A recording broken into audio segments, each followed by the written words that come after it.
Welcome to this bite-sized episode of the Payroll Podcast with me, your host, Nick Day.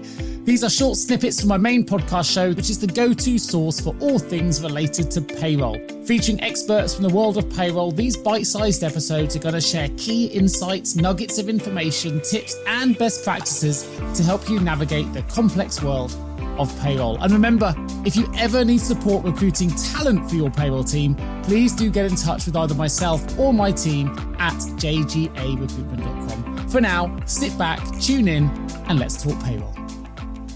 Ideally speaking, payroll should be in the same room as HR, if not necessarily the same department, but reporting to finance, etc. Reporting to the REMCOM, reporting to the board, etc. Because I think that nowadays HR has become so much more important to every employer. Nobody wants to be taken to a tribunal. Yeah. And we have to watch every step that we take as employers to make sure that people are saying and doing and behaving in the right way. And, you know, nobody's getting the business into trouble from an HR point of view.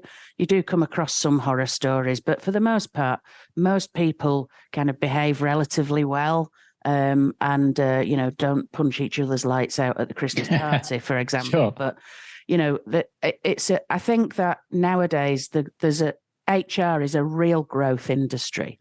And the importance of getting it right has landed at the feet of employers.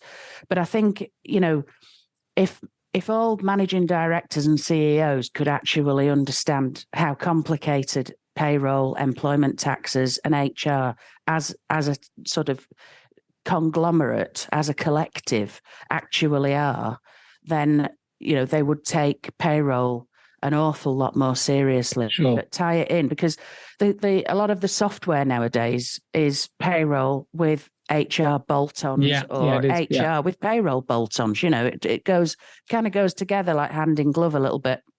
So we also know it's very, very expensive if people get it wrong, right? Really expensive, especially. It's not quite so bad. Well, I say that. I mean, it still costs thousands potentially if somebody's unfairly dismissed. But if somebody can claim discrimination in the courts and win, then it's expensive because the damages are unlimited. So it can be very expensive. Yeah. So, yeah. I mean, in terms of sort of HR and employment legislation, I suppose there's one massive subject around that, and that's employment status. It's enormous, it's colossal, something which puts fear into the heart of most employers because it's so expensive to get it wrong, and it's something that has to be decided upon before anybody puts pen to paper and signs a contract. So sadly, I'm not going to be looking at that this time in any detail, but one thing that I would say is that employment status isn't covered by any kind of legislative provisions. It's based entirely on case law.